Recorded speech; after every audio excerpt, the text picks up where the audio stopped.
in order to increase the resistance of a given wire of uniform cross section to 4 times its value, a fraction of its length is stretched uniformly till the full length of the wire becomes 3/2 times the original length. What is the value of this fraction? क्या कह रहा है कि हमारे पास एक wire है, मान लेते हैं ये वायर है जिसका area of cross section uniform है।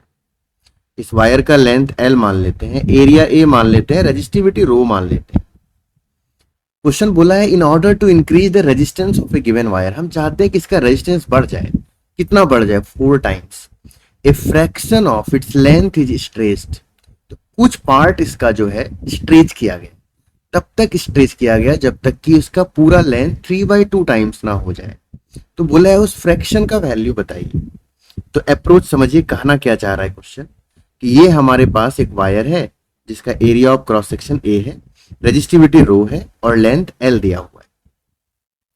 अब इसका कुछ फ्रैक्शन, मान लीजिए कि ये वाला जो पार्ट है इसको जैसा था वैसा ही रहने दिया, और कुछ पार्ट जैसे पूरे का लेंथ है L, तो X पार्ट में कोई चेंजिंग नहीं किया, but L minus X part जो बचा हुआ है इसको स्ट्रेच किया। तो फाइनल डायग्राम कैसा बना? जो X लेंथ वाला पार्ट है इसको ऐसे ही रहने दिया, बट ये वाला जो L माइनस X पार्ट है उसको स्ट्रेच करना स्टार्ट किया, स्ट्रेच कर दिया। ये कब तक स्ट्रेच किया गया?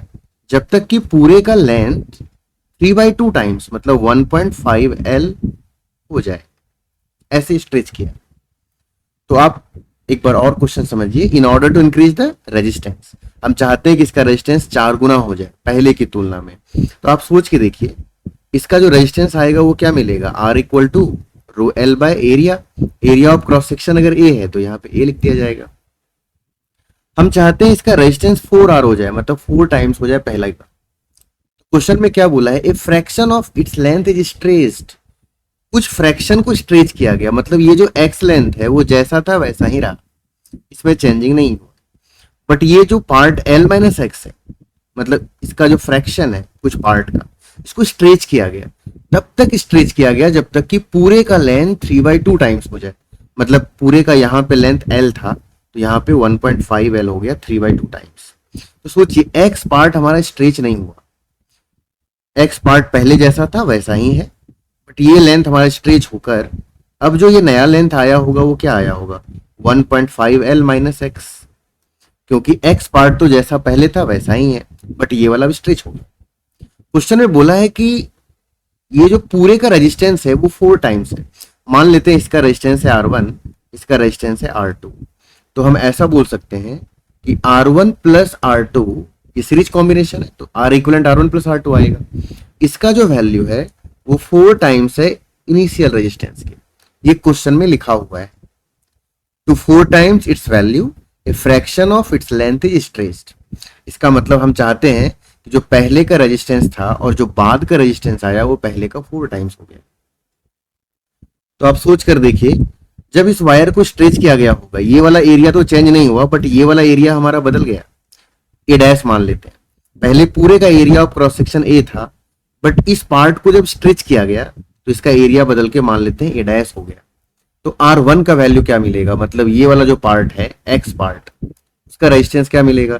मटेरियल तो चेंज हुआ नहीं है, क्योंकि वायर को खींचने से मटेरियल चेंज नहीं होता, तो क्या मिलेगा? रो में नो चेंज। लेंथ क्या बन गया? X, rho L by area, area पहले A था अभी भी A, प्लस R2 मतलब ये जो खींचा हुआ पार्ट है इसका रेजिस्टेंस चाहिए, तो रेजिस्टेंस होता है rho L by area, rho में नो चेंज, लेंथ हो गया हमारा 1.5 L minus X upon area, area का वैल्यू हो गया A dash, equal to 4 times of initial resistance. Initial resistance हो गया 4L by area, rho L by area. तो रो कॉमन आकर ये टर्म कैंसिल आउट। अब हमारे पास यहाँ X भी वेरिएबल है और A डैश भी वेरिएबल है, तो हम क्या सोचते हैं, जब वायर को खींचते हैं तो वॉल्यूम हमारा चेंज नहीं होता है, तो हम लोग ऐसा एक ये फर्स्ट इक्वेशन बना लिया। सेकेंड इक्वेशन बनाते हैं कि वॉल्यूम तो सेम रहेगा, तो initial volume of the wire is equal to final volume of the wire. तो वायर का इनिशियल वॉल्यूम क्या था? Area into length. उसी तरह वायर का फाइनल वॉल्यूम क्या होगा? तो एक्स पार्ट का वॉल्यूम हो गया एरिया इंटू एक्स, और इस पार्ट का वॉल्यूम आपका मिल गया क्या, ए डैश इंटू लेंथ, लेंथ का वैल्यू है 1.5L माइनस एक्स। अब अगर इसको हम लोग सॉल्व करें तो हमारे पास इक्वेशन बनेगा AL minus A X is equal to A dash into 1.5L minus X. इसको सॉल्व करेंगे तो यहाँ a कॉमन आ जाएगा, तो वैल्यू मिलेगा L minus x equal to A dash 1.5L minus X. ये इक्वेशन 2 बन गया। अब 1-2 को हम लोग सॉल्व करने का कोशिश करते हैं। तो 1-2 को सॉल्व कैसे कर सकते हैं ये देखिए, यहाँ पे हमारे पास a बाई ए डैश निकलने का चांस है। अगर यहाँ से हम चाहें इस इक्वेशन से तो हम लोग बोल सकते हैं कि a बाई ए डैश का जो वैल्यू आएगा वो आएगा 1.5L minus x divide by L minus x. और यहाँ देखिए फर्स्ट इक्वेशन, अगर पूरे इक्वेशन में हम लाना चाहते हैं a बाई ए डैश, तो आप क्या कीजिए, आपके पास दो चॉइस, या तो पूरे को a से मल्टीप्लाई कर दीजिए। सोच के देखिए, अगर इस पूरे इक्वेशन को हम लोग a से मल्टीप्लाई कर दें तो क्या मिलेगा, जो हमारा इक्वेशन बनेगा, इसको a से मल्टीप्लाई करेंगे तो यहां बच जाएगा x, इसको a से मल्टीप्लाई करेंगे तो क्या बनेगा, a by A dash into 1.5L minus X. इसको a से मल्टीप्लाई करेंगे तो क्या होगा, बचेगा आपका रो इंटू एल, ए से ए तो कैंसिल आउट हो जाएगा।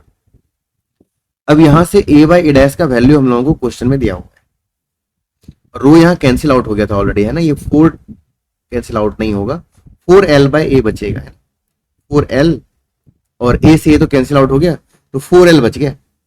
अब क्या सोचना चाहिए हम लोगों को, देखिए फर्स्ट इक्वेशन को दोबारा से एक बार देख लीजिए, a से मल्टीप्लाई किया तो a से a कैंसिल आउट हो गया, x बच गया, यहां मल्टीप्लाई करेंगे तो a by a dash into this value, यहाँ पे रो कैंसिल आउट हो गया था ऑलरेडी, तो 4 into L by A into A dash, तो क्या बच गया 4L। अब इसको हम लोग सॉल्व करते हैं तो वैल्यू आ रहा है x plus a by a dash का वैल्यू यहां से निकाल लीजिए, तो वैल्यू मिलेगा 1.5L minus x divided by a by a dash का वैल्यू क्या था, 1.5L minus x divide by L minus x, और यहां पे आ गया again 1.5L minus x equal to आ गया 4L। क्वेश्चन में निकालना क्या है, क्वेश्चन में आपको बोला है ए fraction of its length is stretched uniformly till the length of the wire becomes 3/2 times original length. What is the value of fraction, it means जिसको खींचा गया, ये L माइनस एक्स वाले पार्ट को हम खींच रहे हैं, इसका फ्रैक्शन चाहिए, मतलब L minus X by L का वैल्यू चाहिए। पता कैसे चला कि ये वैल्यू चाहिए, क्वेश्चन में बोला है the original length, what is the value of this fraction, मतलब जिसको हम खींच रहे हैं इसके फ्रैक्शन का वैल्यू बताइए क्या हो। तो हम खींच रहे हैं किसको, इस पार्ट को जो खींच रहे हैं उसका फ्रैक्शन चाहिए, तो L minus X by L का वैल्यू चाहिए। अब इसको निकालेंगे कैसे, इसको सॉल्व करते हैं एक बार। तो अगर इसको हम लोग सिंप्लीफाई करें, नेक्स्ट पेज पे करते हैं, तो वैल्यू आ गया x, और क्या मिला प्लस ये है a माइनस बी का whole square plus 1.5 L minus X, यहां पे आ गया होल स्क्वायर डिवाइड बाय, यहां पे आपका आ गया L माइनस एक्स, तो ये हो गया L माइनस एक्स, और इस तरफ है 4L, तो यहाँ वैल्यू आ गया 4L। अब इसको सॉल्व करेंगे तो वैल्यू मिलेगा x प्लस ये वैल्यू क्या मिलेगा, a माइनस बी का होल स्क्वायर है तो 2.25 L square plus x square, a square plus b square minus 2ab, minus 2 से मल्टीप्लाई करेंगे 3LX, यहाँ पे आ गया L minus x equal to 4L। अब हम लोग यहाँ से L माइनस एक्स क्या करते हैं, एलसीएम ले लेते हैं, तो L माइनस एक्स एलसीएम आ गया, इसको मल्टीप्लाई करेंगे तो वैल्यू आ गया LX minus X square plus 2.25 L square plus x square minus 3LX equal to 4L। अब इसको सॉल्व करेंगे तो ये एक्स स्क्वायर कैंसिल आउट हो गया, तो यहाँ बच गया 2.25 L स्क्वायर, और यहाँ आपका बच गया कितना, माइनस 2LX। अब इसको क्रॉस मल्टीप्लाई कर देते हैं, ये बन जाएगा आपका 4L स्क्वायर माइनस 4LX। अब इसको सॉल्व करें तो वैल्यू आता है हमारा 2.25 एल स्क्वायर माइनस, इसको ऐसा करते हैं एल को इस तरफ ले आते हैं तो ज्यादा बेटर होगा कैलकुलेशन, है ना। एल को हम लोग इस तरफ ले आते हैं, एक बार चेक करते हैं कि एल को लाने से क्या बेनिफिट होगा। हम इसको ले आए -2LX प्लस 4LX